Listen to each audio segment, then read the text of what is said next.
Okay, let me do a quick diagram, a little SLD on how we've used the Solis 50 kilowatt hybrid plus the big battery system to augment the amount of storage we have on the microgrid. So it all starts with what we have. We have a battery system. We call it our microgrid because it was our essential microgrid system. So we call this the microgrid.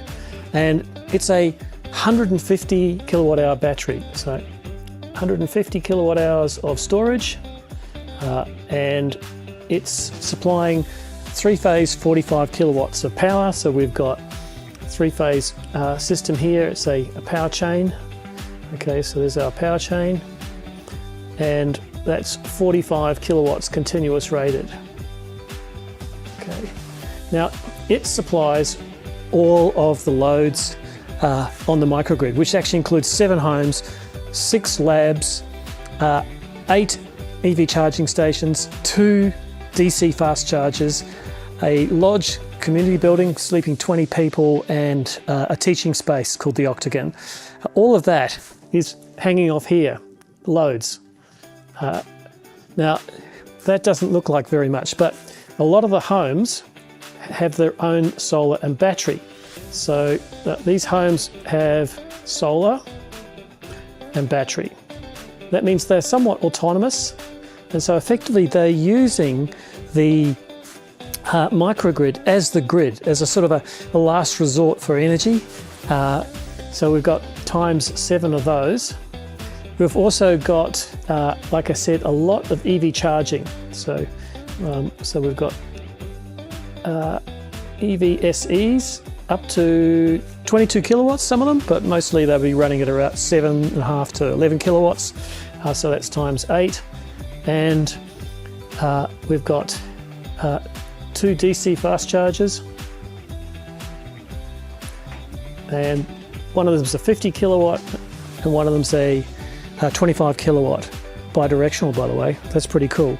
But we can't use the full 50 kilowatts of the 50 kilowatt charger because that's still our limit. So how do we add more capacity to this? Well, we did what's known as AC coupling. So we brought in parallel, the Solis 50 kilowatt hybrid inverter. And it's got its own big battery. As I said, it's potentially up to 800 kilowatt hours, so approximately 800. And this is rated at 50 kilowatts. But how does this work? Well, we've connected it to the grid port. So it's a hybrid inverter, so it has a grid port, whereas this is the standalone port, SA for short, of the grid forming system. And the way that this inverter knows how much to contribute is done with CTs. Basically, we've got a CT around here, and the CT measures the amount of energy flow that the microgrid is drawing, so all of these loads. And whenever it's drawing 10 kilowatts, the first one to try and supply that is the Solis. So the Solis tries to jump in there and provide the 10 kilowatts to run the loads, or the 50 or whatever. This is really here just as a voltage source to provide a synchronization, frequency and voltage for this to synchronize with, because this is effectively in grid connect mode, whereas this is in standalone mode. So this is AC coupling, more storage. So we started with 150, we've added another 800, nearly a megawatt hour. I like the sound of that.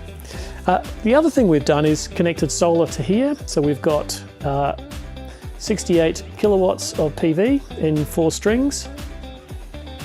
And that means it's going to charge the batteries and supply the loads. Now, one of the things I liked playing with was how I balanced those 2 different needs.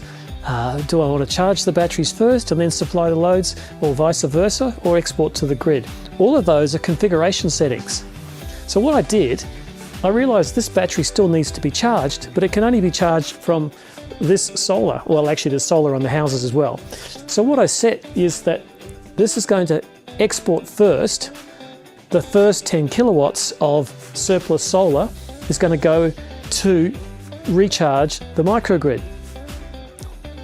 The rest of it will supply the loads. So that's pretty cool. Set it to export first, so anything going in that direction is considered export. Anything coming in this direction is considered consumption. Pretty cool. So I have found working with the Solis 50 kW hybrid really interesting. Almost anything I can think of, it can do. The programming features are great. The fact that I can do it from my desk just over here, I don't have to go out to one of the labs to configure it. The monitoring on the app, I can be anywhere in the world and I can monitor the system and control it. So a really great large hybrid inverter. Anyway, thanks for watching. Check it.